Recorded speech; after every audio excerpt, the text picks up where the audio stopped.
The first duty of government is to protect our rights. It's our job to maintain the proper role of government in what we were tasked to do. If you really want to doge, this is how you doge. You don't vote for bad legislation that expands government. Thank you. Now we're talking about taxpayer money, and we're talking about accountability. It is their money.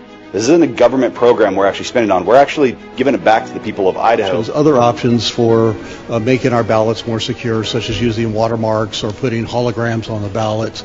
And I think that that's what we need to look at more, is trying to get back to what we used to be, where our churches and our families took care of each other instead of relying on the state. I asked the question rhetorically, if we gave them another $1 billion, they wouldn't be happy. Well, we've given them $2 more billion, and it's not enough.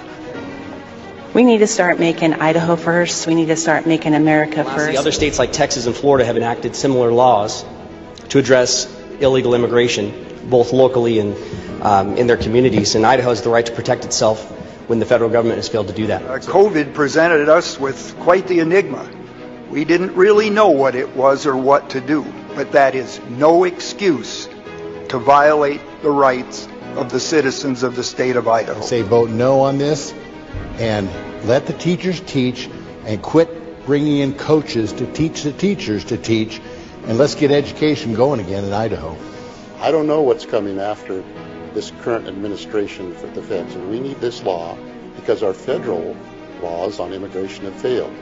Mr. President, I think it's incumbent upon us to allow parents to use their hard-earned dollars to provide what's best for their children.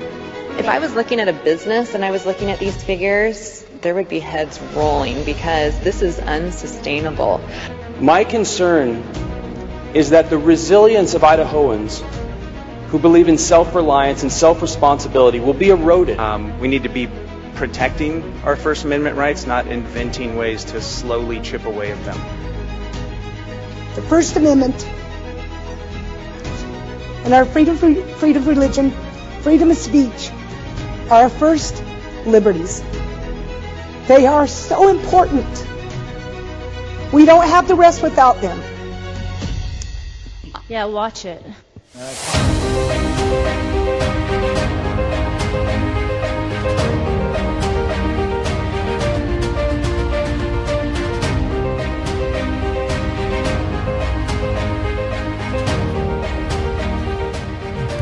Well, good morning, everybody. Welcome to Idaho Signal. We are live. It is February 5th, 2026, and we're going to go live right now to the Capitol where Brian Allman is with Catherine Hartley, attorney from Pacific Justice Institute. Hello, you folks there. Hopefully you can hear me well. And you guys just came out of the hearing in the House State Affairs Committee for the hearing on House Joint Resolution 7, which would put to the voters the repeal of the Blaine Amendment, something we've been talking about and championing here on the program for quite some time. Ms. Hartley, I want to go directly to you first and give us your first reaction on how it went in committee today.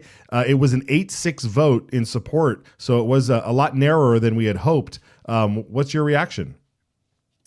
Yeah, it was a bit of a tough hearing, in my opinion. I think there was a lot of good debate in many ways. I think there were some things that were misstated that I think led to a much closer vote, as you said, than we were hoping for. And again, I think the understanding needs to be that the use of the Blaine Amendment is violative of the First Amendment. And the concerns that some of the committee members had about, money is going to start flowing to the Satanists and it's going to start flowing to these individual religious groups at the expense of others is completely false, because that is actually protected by the First Amendment. So whether or not we have a Blaine Amendment, it is still fact at this point in time that the First Amendment is protective of all those things. And it seemed to me that argument swayed some of the voters. I don't know for sure. And so that is something that really needs to be clarified.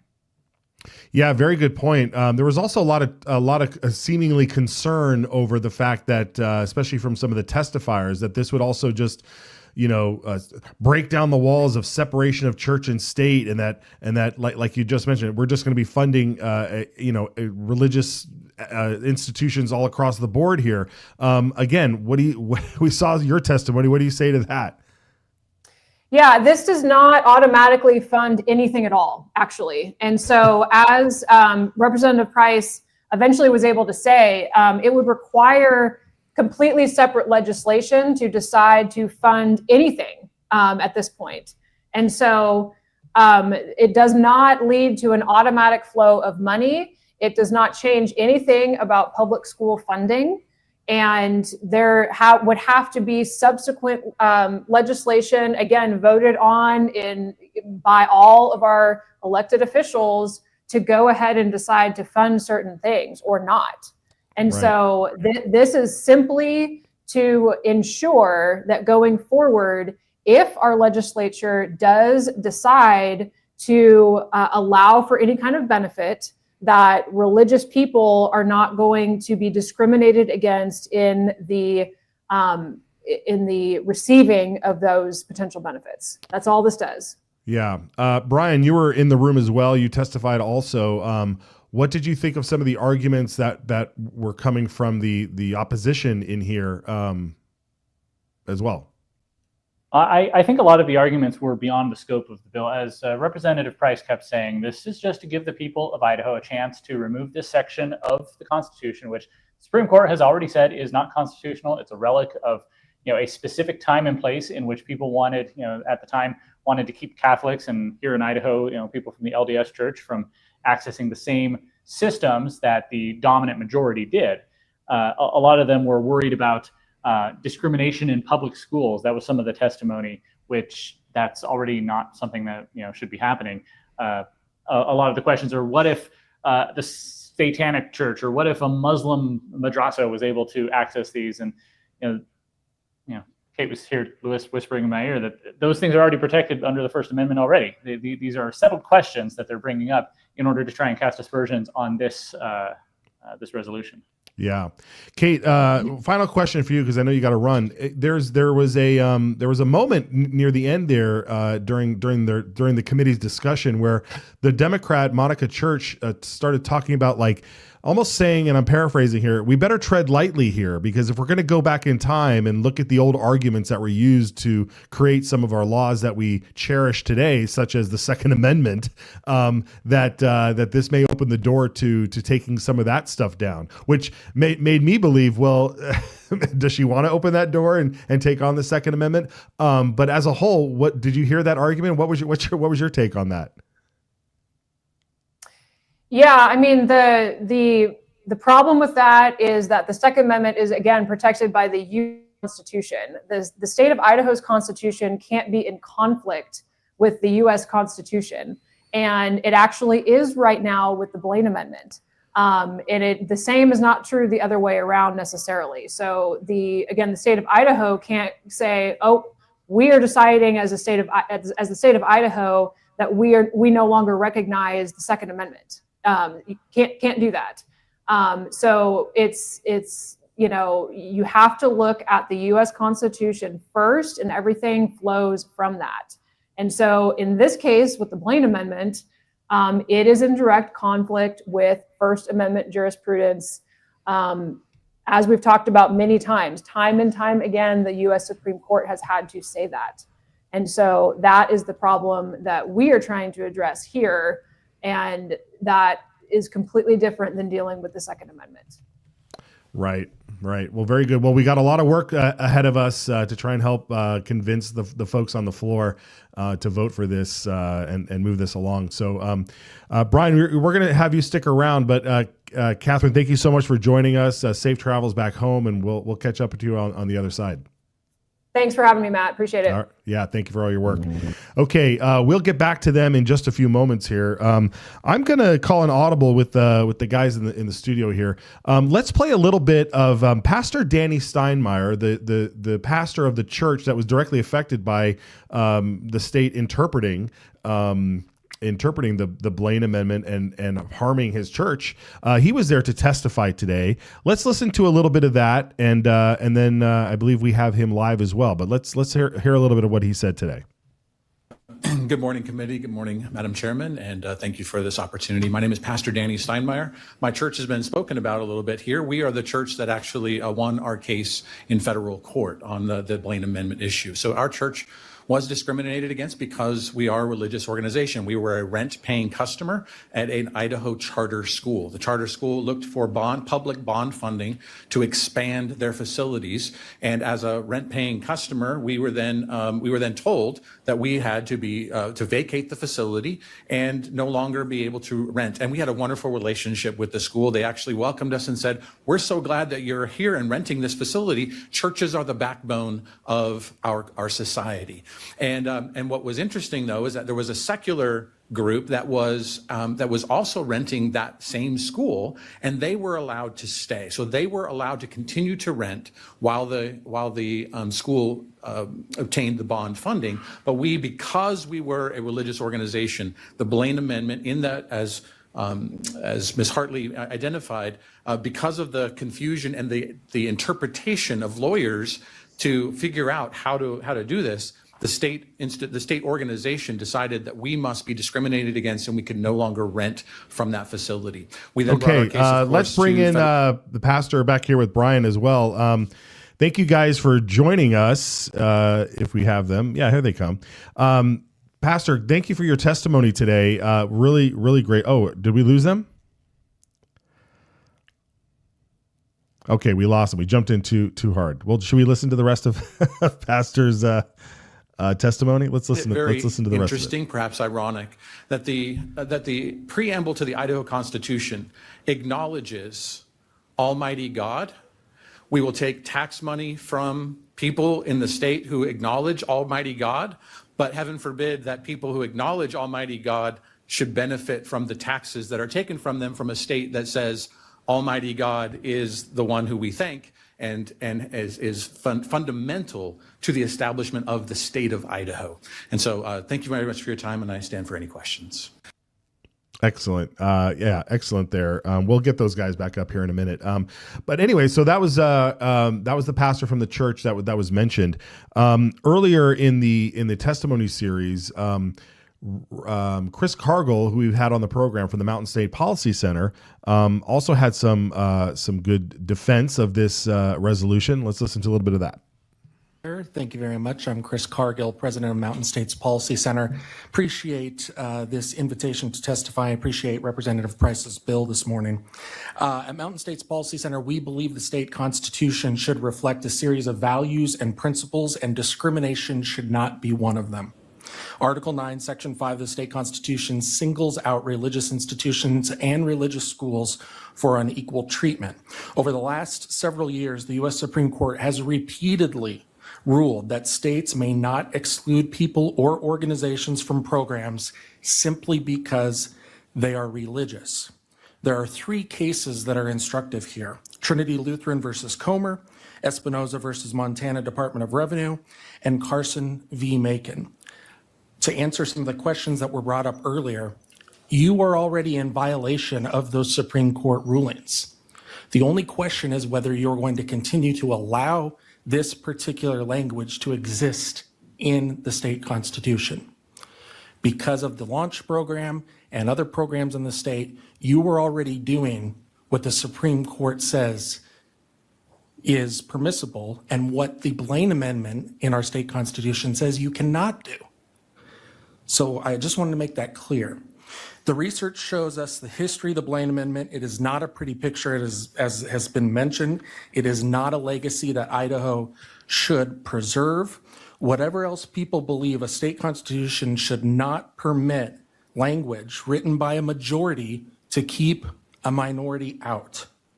The state constitution is not a storage bin for outdated ideas. So the question for everyone this morning is really straightforward. If our Constitution contains language designed to exclude, which I think we all agree that it does, and courts won't allow it to be applied broadly as it once was, why are we going to keep it? I'm glad to answer any questions. Excellent point there. Pastor Danny Steinmeier is back here with Brian Allman. Pastor, good to see you. Thank you so much for your testimony today. How did you think it went, and what did you think of some of the questions that the committee had for each other and for folks? Hi, Matt. Good to be with you again. I thought the hearing went really well, and I thought that a number of the questions were interesting. I think it goes to the fundamental problem and confusion of having all of these different socialist issues of redistribution of money as the background why they're having a hard time seeing this issue of the Blaine Amendment being problematic. They all have in the background possible future legislation regarding some said the flow of money, and that's a big problem when the government is concerned with the flow of money. And not able to see what's plainly in front of their face. I like that last clip where the gentleman identified that you're already in violation of the U.S. Constitution. It's just whether or not you're going to continue to be subject to lawsuits and so forth. So I thought that was interesting. I think there's a lot of fundamental broken things in our system that I think are clouding their judgment in a number of ways. Yeah, well said. Brian, I want to ask you this because it was an argument was made it's made a lot, but it was also made on the House floor today regarding a different bill. But it was stated like, well, maybe Pastor's church here was the only one affected by this. Why do we need to change the entire Constitution just because it happened to one person? And I kind of laugh at that because it's usually like, well, how many people do you want to be hurt before something what's your threshold for that? What do you think of those arguments? Well, that's a pretty silly argument, especially when you see arguments on the other side. Well, if it would just save one life, we need to do this, or if one person benefits from this government program, then we need to keep it going. Churches like that can be the canaries in the coal mine to show us that something is wrong with our system, with our structure, and the courts ruled that saying that the facility was not allowed to deny them. And yet we have that justification still in our Constitution. That should be a big flashing light to our legislature and to the people, since this will go on the ballot if it passes, that this is something that needs to be fixed. It's not something that should just be ignored or swept away or said, well, it's only affecting one church or only affecting a few people, because really it does affect a lot of people. It's just this is the only one high profile enough that to get that attention. But how many other churches are being discriminated against who don't have the resources or the megaphone or the influence to let people know about it? How many don't even try to do something because they're afraid of that kind of discrimination? Yeah, Pastor, I want to ask you, when this was happening to your congregation, were people surprised to know that something like the Blaine Amendment, that this Article 9, Section 5 was on the books and that it could be used in this fashion? And how do you think going forward is it going to be difficult to explain this issue to people in a way that gets them to show up and vote to repeal it should it make the ballot? Yeah, the first person that was surprised about it was me. I wasn't familiar with the Blaine Amendment. It was actually trying to understand exactly what the discrimination was, and then to understand why would the state do this? Because I'm very familiar that churches meet in schools, and there's been constitutional decisions about this sort of thing all over the country. So I was not aware of the Blaine Amendment as a whole. So I certainly was surprised.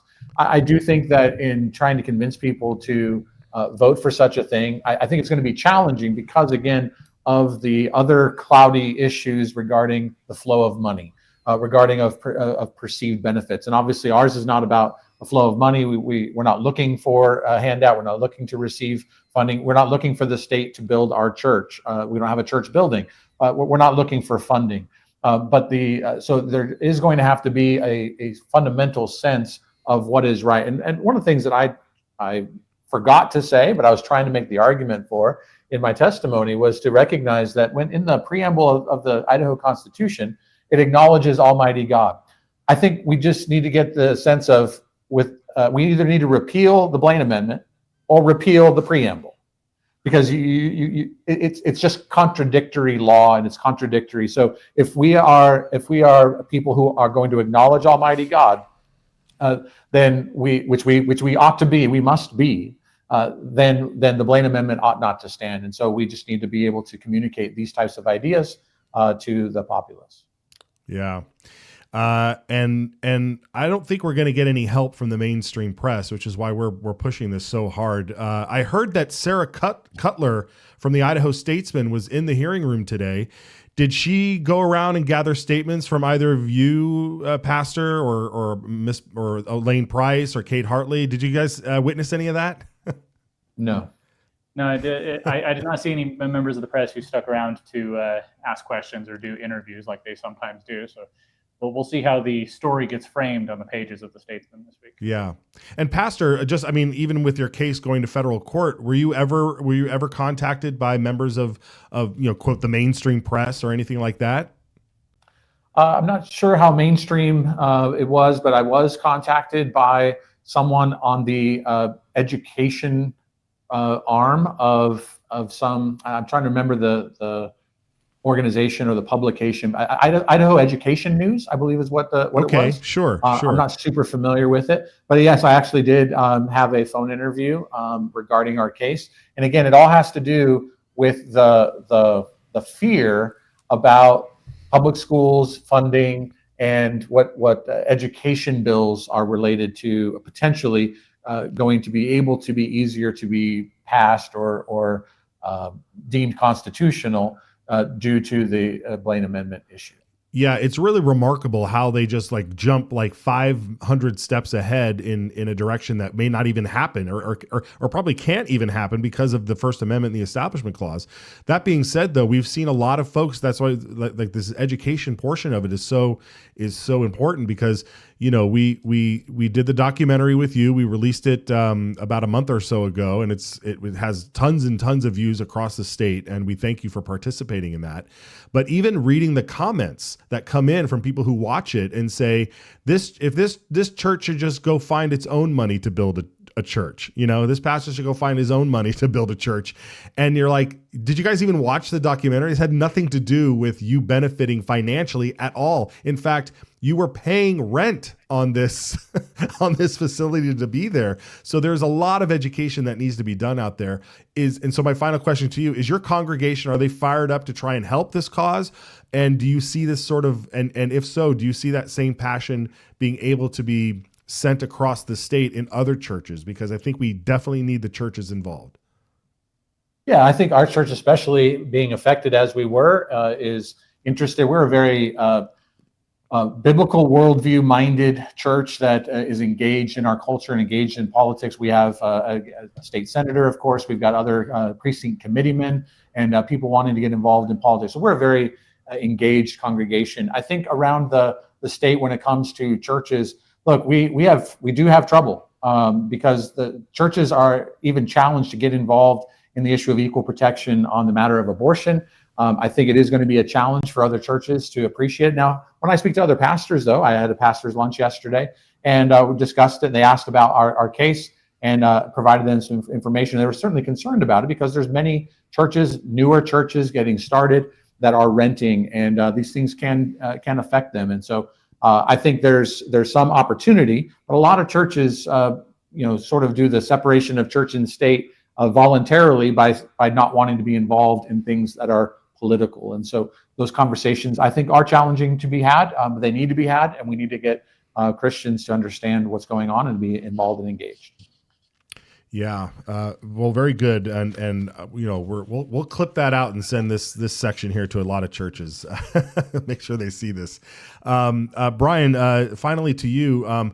So going forward here, what is your? I mean, it passed the committee today 8-6, and the Democrats aligned with some of the more progressive Republicans on this issue. Where do you see this going on the House floor? Well, to be honest, Matt, it has a high bar to clear in the House floor. It has to have 2/3. It's not just a majority vote on this one. It has to be 2/3.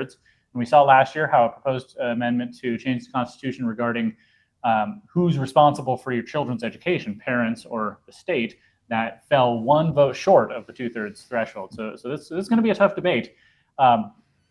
I forget if it was one of the Democrats or one of the testifiers in opposition who said that America was founded on the separation of church and state. And that's just not true at all. And so we have a serious education problem here, ironically, in that people have a misguided view of what the Constitution means, how it relates to the relationship between religion, faith, beliefs, worldview, as I said in my testimony, and the government that sets policy. And so we have a lot of work to do in educating people about what that really means and what should be in our Constitution and what shouldn't be. Right. Great. All right. Well, Brian, Pastor Danny, God bless you guys. Thank you for joining the program today, especially live right after the hearing. I'll let you guys get back to it, and we'll be sure to keep tabs and hopefully you come back. Thanks, Matt. Thanks for having me. All right. Take care. All right. Very good. I am, again, and that's the thing here, guys. It's a 2/3 threshold in the House. So we may be in this fight for a while based upon the fact that there's so much misinformation. Well, I don't want to say misinformation. There's so much misunderstanding about this amendment. And regardless of how many times it hits the Supreme Court and the Supreme Court justices, folks much smarter than me, some of them, most of them, but folks much smarter than me and you and so forth are looking at this going, this is a clear conflict. This is a clear conflict. You guys are running your state completely in conflict with the United States Constitution and basically also just what's right or wrong. Guys, I'm going to go all out of order here with these clips. Let's listen to Brent Crane. Brent Crane had a comment, Chairman Brent Crane of the State Affairs Committee. He had a fantastic comment here that kind of dovetails in with what we were just talking about. Let's take a listen. Chair, I'm going to support the amendment. I've actually enjoyed the debate today. I think it's been healthy. I've actually done some research sitting here and learned some things about the history of Idaho that I did not know. And Representative Haas made a statement that I couldn't get away from, and history does not dictate really what the amendment says. That's true. I would add to that, though, I think that history may not dictate it, but it does shape it. And in doing a little bit of research, 1890 must have been a very interesting time. I was not aware of the Idaho oath test where members of the LDS faith were not allowed. The law basically said they had to swear they were not members of the LDS Church. That went to the U.S. Supreme Court in 1890, and the U.S. Supreme Court upheld that. That is shocking to me that people of a particular faith were told in our state that they did not have the right to vote or hold office. And that's why I think that something was going on in 1890 that was shaping kind of an anti-religious movement to have an amendment that it's known for its dark, horrific history of being a religious bigotry. I think it's time to remove it. I think that, you look at the Idaho oath test that disenfranchised our LDS citizens. It took 90 years to remove that. 90 years. It wasn't removed until 1982. I think it's long overdue for us to remove the Blaine Amendment. And I appreciate Representative Scott giving some assurance that just because it does get removed, it does not mean that money's going to be spent. Public tax dollars aren't going to be spent on religious schools. So with that, I'm going to support the motion. Yeah, there it is. And folks, with a 2/3 majority needed in the House, there is a possibility that we might have to, what did he say, 80 years, 90 years to rectify that wrong that he had pointed out there. This might just be the beginning of a trek like that. But there are definitely two ways to get rid of this. One is through the legislature, where all you have to do is convince a small group of people to vote this, to put it on the ballot. The other way to get it on the ballot is to simply run a massive signature campaign to put it on the ballot. So you might see that come down the line as well. So if this doesn't happen now, but we're trying to take this route here and educate everybody on the subject matter. So we'll continue to keep tabs on all of this. We're going to take a break. We'll come back. We'll show you a couple more clips. I think we just kind of want you to. I do have one thing before we go to break. We have been asking folks to go to blaine.idahopetitions.com to sign the petition.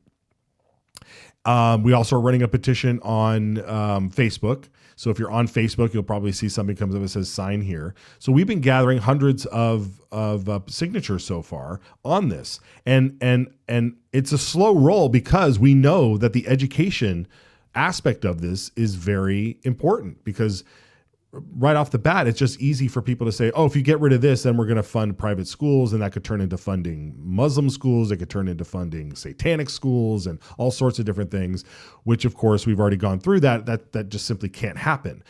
But that narrative is so powerful that it just knocks down everything. So it takes a long time. It takes a while to sort of just, educate. And so the fact that we have been able to just churn this out and starting gathering hundreds and hundreds of signatures, what is so great to see is that once you sign that petition, we will keep you up to date on everything that's going along with this. So it was so great to see folks show up today, either remotely or in person, to support this resolution, to put this on the ballot, and they've also signed the petition, and that was fantastic to see.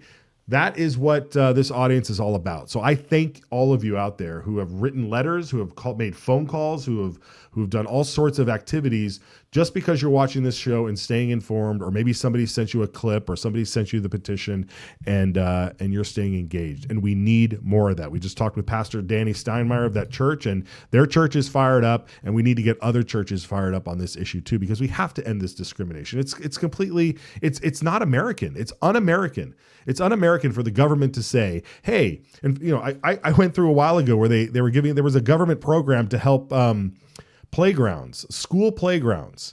If you had a school or a daycare center or some sort of playground on your facility, and it had like a concrete floor, or it had a bad floor, and it was causing injuries to kids, or the potential to cause an injury to a child if they fell off the monkey bars, there was a government program out there. Whether you disagree with it or not is, beside the point. It was out there that said, hey, if you apply for this grant, you can resurface your playground, the grounds. You can resurface it with a rubber, whatever you want to call it, a rubber surface, so that if children do fall, it softens the blow. And then a religious preschool applied for it, and they said, oh, you can't get that because you guys teach religion at your school. And that was it. So little Christian kids, you're out of luck. You can't benefit from what the public is giving out there. So it's that type of thing that is just like not American. It's un-American, especially, as Pastor Danny said, in our state where we acknowledge Almighty God. Oh boy, what a mess we've gotten ourselves into, right? All right, folks, let's take a short break. When we come back, we'll have some more updates for you, especially regarding the Human Rights Commission here in Idaho, and also the immigration presentation that happened not yesterday, but 2 days ago, where a group of legislators got together and unveiled their plan to initiate some bills. Hopefully, we'll have some more information on that with you on the other side of the break. We'll be right back.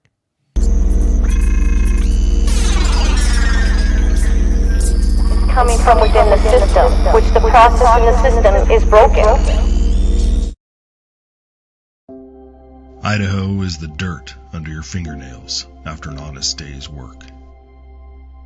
Idaho is the hug around your neck when your daughter spells her first word. Idaho is the written word of the law, steadfast and impartial, guarding liberty for all. Idaho is the family rifle passed down, a legacy of protection and the right to stand firm. Idaho is the echo of your own voice, unshaken and free, standing tall among the world's silenced. Idaho is the home that's built to weather storms, not empty wallets. Idaho is the quiet trust between a patient and healer, unbroken and sacred. Idaho is the hymn carried by the Spirit, gathering neighbors together in faith and purpose. Idaho is the laughter around a campfire, a family's bond growing stronger with every word. Idaho is the pioneer's will, firm and clear. We govern ourselves, free and unbound. Idaho is what America was. Let's keep it that way. Ask your legislator to sign the Citizens Alliance of Idaho pledge to preserve our shared values. We ride together. All right, folks, we're back. Thank you so much for sticking around on today. I want to get into this morning on the House floor. They had House Bill 557. Let's show the vote on this. House Bill 557 is it's called the Uniformity in Local Anti-Discrimination Ordinance Act, which would prevent local government entities, such as counties and cities, from enacting ordinances that impose some anti-discrimination requirements beyond what is required by state law. And one of the big issues that brought this to light was the fact that Sandpoint had a city ordinance that basically would allow for men to go into women's locker rooms. And, at even at private facilities and so forth, that the private facility cannot discriminate and say that a man who is claiming to be a woman can go use the women's facilities. There was an incident that happened in Sandpoint that made news. I'm sure you heard about it. And that had actually caused Sandpoint, rightly so, to say, we're going to get rid of this ordinance because the outcry was so big that they allowed this to happen. That this is sort of the impetus here behind this, that's saying cities can't just enact these discriminatory, anti-discriminatory requirements that actually harm the ability for the businesses to protect their customers, especially when it comes to this type of thing. It's just unacceptable. It's unacceptable. And so thankfully that thing sailed through. Throw that graphic up again. That was fantastic. It's a 52-16 tally there. All the Democrats, of course, voted against it. All the registered Democrats voted against it, and most of the other Democrats voted against it as well. For instance, Lori McCann and Nelson. Is it Jack Nelson? Yeah. There's a few. I'm being cheeky here, but a few of the Republicans, the more Democrat-style Republicans, Cheatham. If you want to mark these down, folks, if you see your guy up here, this is a huge deal. Cheatham, Handy, McCann, Manwaring, and Nelson. Am I missing anybody else? Oh, Furryman. Church, and then the rest are Democrats. But Furryman, Manwaring, Nelson, Handy, probably him too, and Cheatham. Those are the guys that say, no, it's perfectly fine. We shouldn't tell cities. We shouldn't be telling cities that they can't protect women in women's facilities from mentally ill men who dress up as women and want to go in there. We can't do that. Folks, what are we doing? What are they doing? And what they're doing is they're lying to their voter base by calling themselves a Republican, because I don't know any Republicans who are for this, any true conservative Republicans who are for this insanity. And then number two, folks, if you live in these districts and you've casted a vote for these people, I'm sorry to inform you. I'm sorry to inform you of this information, but that's all we're doing. We're showing the votes. So if you're okay with that, then I encourage you to keep watching the show, because you're going to learn more and more about the truth. But if you're not okay with that, if you voted for one of these folks, now you have every 2 years, you have the opportunity to switch your vote. Not only to switch your vote, but to encourage 10 other people to switch their votes as well. And I challenge you to do that. And there is force in numbers. There is force in these calls to action. Another example of that is the fact that Estella Zamora, the anti-ICE agitator, who has been a part of the Idaho Human Rights Commission since the 1990s. Folks, we just learned this. Boise State Public Radio just put up an article. Was it this last night or this morning? I think it was last night. They published an article. Idaho governor fires human rights advocate after immigration posts. Look at that headline. And a human rights advocate after. Okay, first of all, how are you a human rights advocate if you are advocating for illegal immigration, you are advocating for the for stopping the removal of criminal illegal aliens. Okay, it's I don't know how that's part of human rights when you're advocating to put your communities at risk. Okay, that is not a human rights advocate. But go back up to the top. Here's that headline again. Look at that headline. Idaho governor fires human rights advocate after immigration posts. Do you know what do we have the immigration posts? Let's show some of these immigration posts. Here's that poor guy, completely out of his mind, getting engaged in the activities that he was engaged in. She's calling him an American hero. What else do we got? We've got her posting her in Spanish here. Ice out. Boise's with Minnesota. Of all the things that are going on there. If gang affiliation is illegal, why isn't every Proud Boy and Klan member sent to El Salvador? I mean, this is all her on Facebook. ICE out of our communities. Folks, she has been on the Human Rights Council, or whatever you want to call it here. Oh, here she is. So this happened actually before we found all this out. She was posting something in here, and this looks like this guy saying, if you break the law, you need to go. And she says, I am targeted because of my skin color. So she's playing identity politics. She's been on the Human Rights Commission since the 90s. She was appointed by a Democrat governor, Cecil Andrus. She was appointed by a Democrat governor in the 90s and has been reappointed year after year after year by Republicans.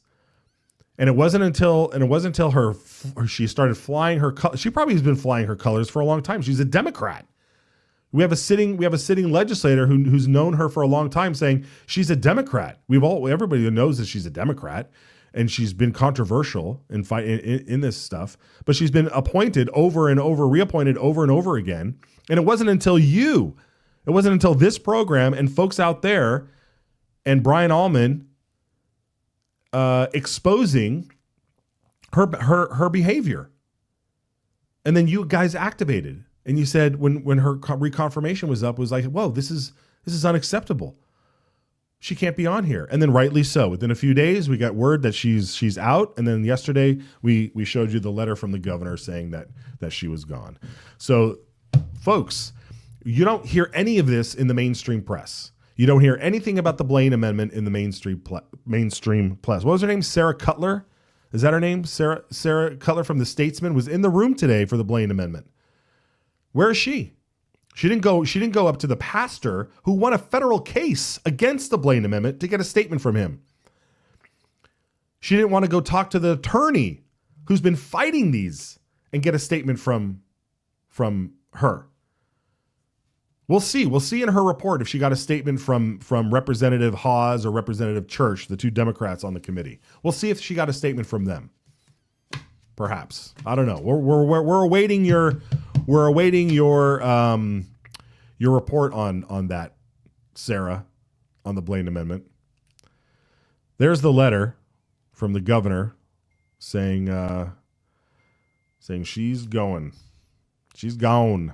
You gone, Zamora. Estella. Anyway. All right. What do we got?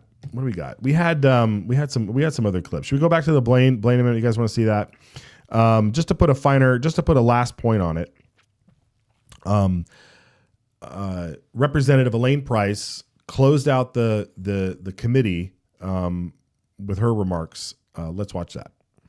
I'd like to read the Idaho Constitution preamble. We, the people of the state of Idaho, grateful to Almighty God for our freedom to secure its blessings and promote our common welfare to establish this Constitution. We heard from a church in Idaho who was denied the right to assemble with the reasoning solely laid on our Blaine Amendment. How can we be grateful to Almighty God for our freedoms when in our own Constitution we take some of them away? As to the concerns about the Satanist church, the Muslim, or the Satanist school or the Muslim schools, these are already protected under the First Amendment. The First Amendment does not allow the government to enter into the autonomy of a church.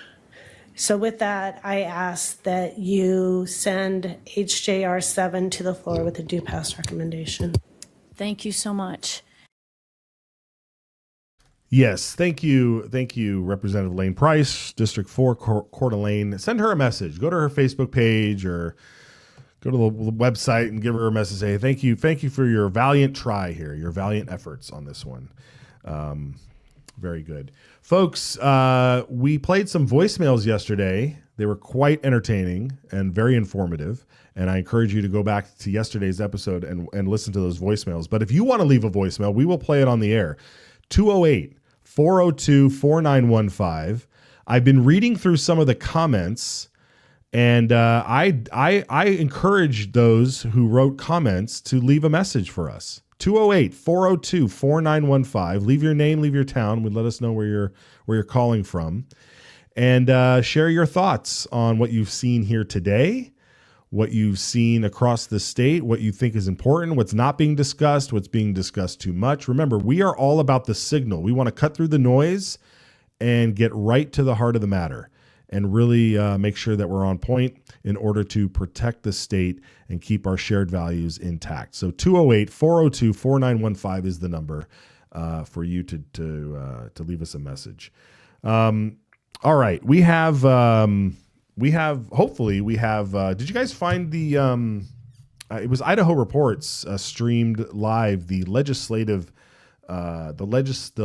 getting together to deliver some words on immigration in our state and the state of immigration and what we can do about helping helping the problem with illegal immigration, whether it's in our workforce, whether it's overcrowding our schools or overcrowding our hospitals. And so we wanted to get into a little bit of that. Let's play some of that. Maybe just cut in on Dale Hawkins' intro, and we'll let that ride for a minute, and then hopefully we'll be able to have our guests join us if they're able to make it today. So let's take a peek. Not anticipating whether we get 10 or 200. We have no idea. My name's Dale Hawkins. I'm representative from District 2, which is in North Idaho, 5 counties, Clearwater, Bennewauk, Shoshone, part of Kootenai County, and a little bit of Bonner. What we've invited you guys here today is to talk about immigration issues. I don't know how many of you in the room know that it's the highest polling issue in the state of Idaho. The people of Idaho have contacted us over and over again, and they're tired of the legislature doing nothing. So what we are here tonight to do is to unveil some legislation that we're going to talk about. I'm going to give you about a 50,000-foot view. We have a 287G bill that affects counties, local law enforcement. We've left the state police out because they have their own bill already. I can go into the details with any one of you that want to know afterwards, but that's the one we have there. We have an immigration status report of arrested. We want an audit of how many people are in our state that are taking up rooms in jails, county jails, state prisons. Now, I think we already have the number for the state prisons that came up in our JFAC review. We have 300 in the state prisons. We don't know how many that are spread around in the other areas of the state. Mind you, everything I'm talking about costs you, the taxpayer, money. You're paying for this. So we have unlawful employment of unauthorized aliens. That's what's going on in the state. There's been different numbers. 2 years ago, I think it was, I ran a memorial in the House, in the committee meeting for that memorial. The dairy industry admitted that 70% of their employees would fail an I-9 audit. Think about that for a minute. 70%. That's one industry. We also have a concealing, harboring, and sheltering bill. We ran this last year. It didn't get out of committee. We've made some changes. We hope that makes the difference. And this deals with the NGOs that are transporting basically people that are being shipped out who think they're coming to a better life. And in many cases, they wind up in I would call a slave type situation. They work for people. They can't complain. They have nowhere to go. They're stuck. So this is a problem for them as well as it is for us. We also have an auditing bill for the school system. We need to know how many people are we putting in our education system. The Plyler ruling made it so that we can't turn people away from education, that's fine. But if the federal government's requiring us to educate, then the federal government should be paying for us to do it. But we don't even know how many are there. Now we want an auditing, we just need an aggregate total of number. We don't want addresses and names. We're not looking to out people anywhere.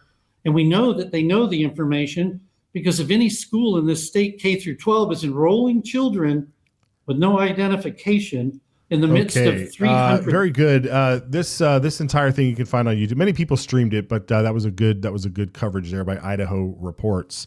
There were many speakers that day. Several of the other representatives or some senators spoke. Theo Wold was there, and another gentleman was there from Secure Idaho, Michael Angeletta, and he joins us now. Michael, it's great to have you back. We were last time we talked, we were talking about Prop 1, and now we're here talking about immigration. So good to see you, my friend.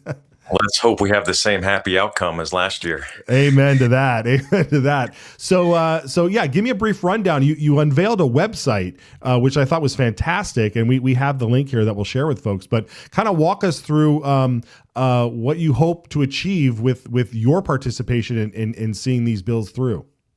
You bet. The impetus for this website was basically twofold. One is, and I keep using the same refrain, public will. This is an immense consensus issue on illegal immigration and illegal labor. The vast majority of Idahoans want change. They want meaningful enforcement. There were bills introduced last session, and they didn't go anywhere. Many of them didn't get heard. Many of them ended up in a drawer. And the public had no idea about that. And if the public had an idea that this was going on, they probably would have spoken a little bit louder and let their legislators to know to do the right thing. So that's the impetus for this website, essentially, is to shine sunlight and transparency on the vast, comprehensive illegal immigration package that's going to be going through the legislature this session. And there's a website. We're doing basically three main things to change the game to help immigration reform pass and get onto the House and Senate floor and get the vote we need. We are adding a bill tracker to the site. So every bill that is introduced, you're going to see them. You only see one now. That's going to change. We're really busy with the press event that you were showing a preview of. So now that we're back at our desks, we're going to be hard at work. And you're going to see all of the bills that have already been introduced and the ones that are pending all on the website easily and visually. And the difference is usually with bill trackers, you only see the bill was introduced and then there was a House or Senate vote, and that's all you get. Well, the reality is that is a very thin sliver of the actual activity that takes place around a bill. So what we aim to do is let the public see all of the other stuff. So if a chair of a committee refuses to hear a bill, the public's going to know about it. If the chair of a committee infinitely stalls a bill, they're going to know about it. They're going to see the committee line votes, who voted yes and no to get it to the floor. And so that has real power, and that additional sunlight hopefully can make a real difference. So constituents can let those legislators in the committees and those chairs know that they want real change this session. So that's the bill tracker. You want me to go on? There's a couple of other cool features. Yeah, this is great. I'm soaking it all in. I'm curious to also know. Can you walk us through this first bill? It looks like this is the first bill that was going to be introduced, or it's about to be. It's still an RS. Okay. And this was an easy one. And this is related to harboring and shielding illegals, primarily as it relates to NGOs. And this bill was introduced. A perfect example. This was a bill that was introduced last year, and it silently got stalled until the end of session. So nothing ever happened. Right. Okay, very good. All right. Yeah, move on. What else can people follow along on the site? You bet. So that's an easy visual tracker. So nobody has to read through infinite walls of text. They can see exactly where each bill stands and who's blocking it and who's making it go forward. We got follow the money. That's kind of different yet very relevant. The reason why immigration reform does not pass in an infinitely conservative, and I don't even want to say conservative, this is a nonpartisan issue. A lot of independents and even some Democrats want real immigration labor reform. The reason why that reform hasn't passed in the last and previous sessions is because of special interests. full stop, special interests. And there they are right there. And so we thought it was important to surface what the actual money flow is from those special interests to which legislators. And so you'll be able to understand, well, who are the lobbies that are blocking meaningful immigration reform? And in this case, they usually fall into two buckets, actually. It's either big ag or cheap labor lobbies like construction trades. And I don't need to explain why, right? There's over 70% of dairy workers are illegal. I don't even have a number on the construction, but we know it's huge. So you see those lobbies there. And then in the follow money section, you can actually see which legislators took money, which ones didn't, and if they did take money, how much. And again, this is all based on Secretary of State data. You know, I meant to mention at that press conference, you saw a bunch of legislators arrayed in the back. It's probably not a coincidence, but they were all on the not for sale list. Go figure. And I noticed most of them are also pledge signers too for my audience and our organization. So we're all on the same page here. That's really great. Michael, I want to ask you this. Now, this was a press event. We saw that Idaho Reports was there covering it, and they have it on their website. There were other people that were there covering it. When I don't want to jump to the end just to jump to the end, but I have to ask you this. Were there other reporters in the room, and did they approach you to learn more about the website and want to question you about this? Because as you mentioned, this is the number one polling issue in the state of Idaho. How did the press treat you? Zero treatment. What a shock.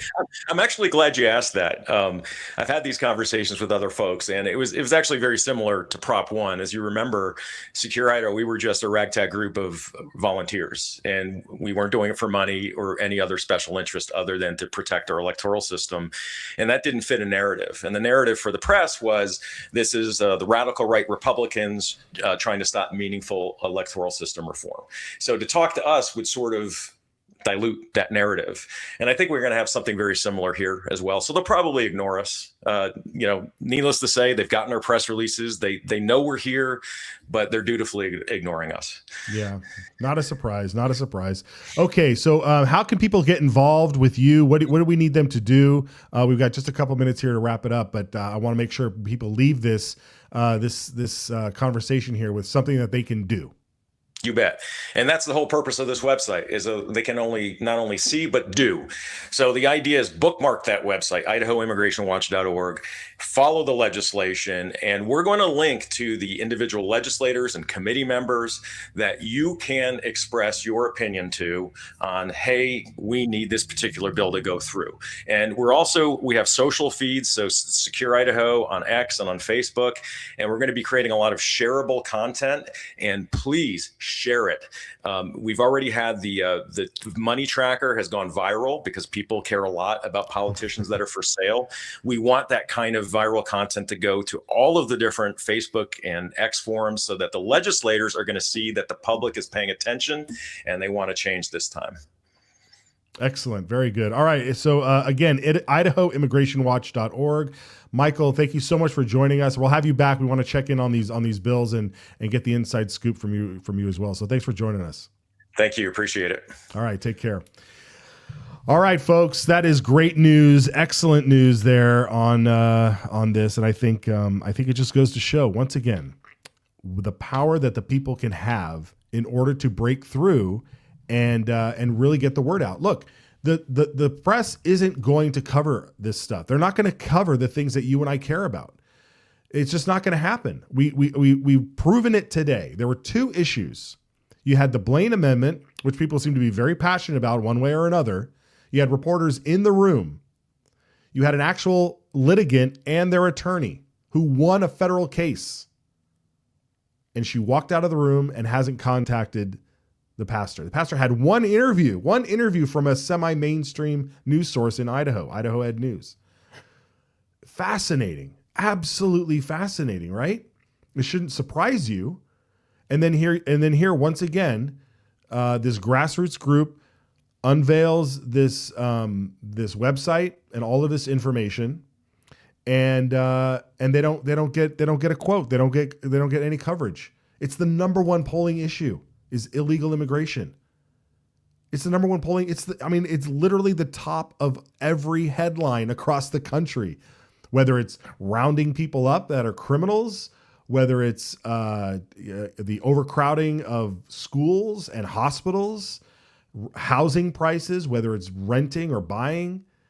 I mean, it's everything stems from the millions of people that have run into our country over the years, and even more so the last 4 years before President Trump regained the Oval Office.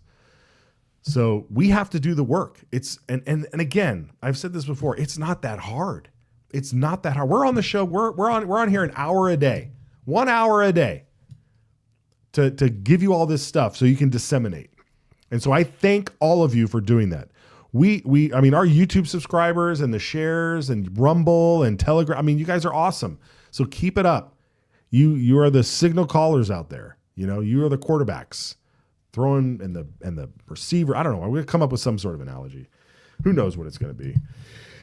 All right, folks. I thank you for joining us on this fine Thursday. Tomorrow, we will have, who do we have tomorrow? I think we have Phil McGrain tomorrow. The Secretary of State of Idaho, Phil McGrain, will be here to talk through elections. Very important things coming up. So we'll make sure, you need to make sure you're here for that. And I want to give a shout out to American Smoke Company and the smoke salts over there at the AmericanSmokeCompany.com, AmericanSmokeCo.com for smoke salts. I'm gonna let you in on something. I have a tri-tip overnight in the refrigerator right now, bathing in those smoke salts.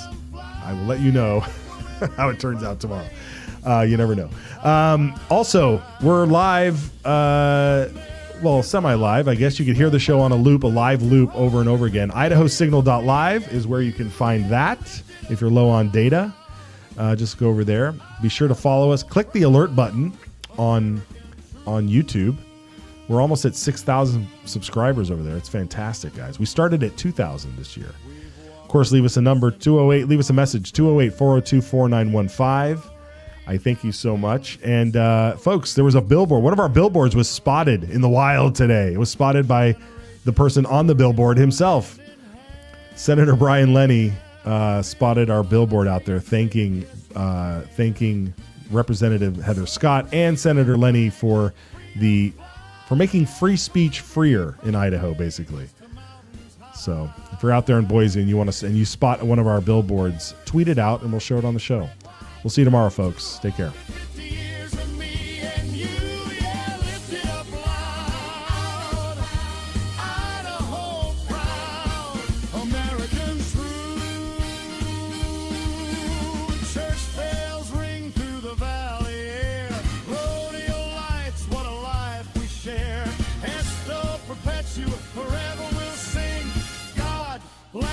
And family, let freedom ring.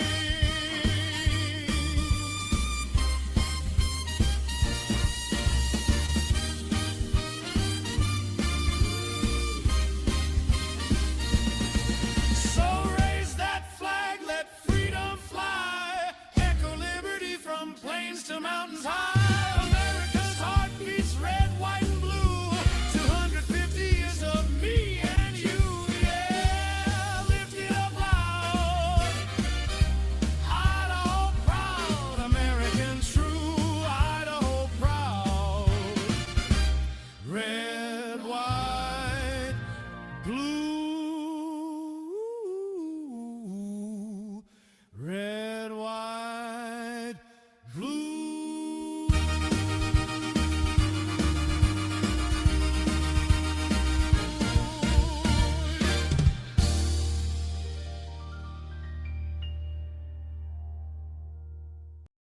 Bill, I think it puts a stake in the ground that says we have a sovereign right to protect what's ours.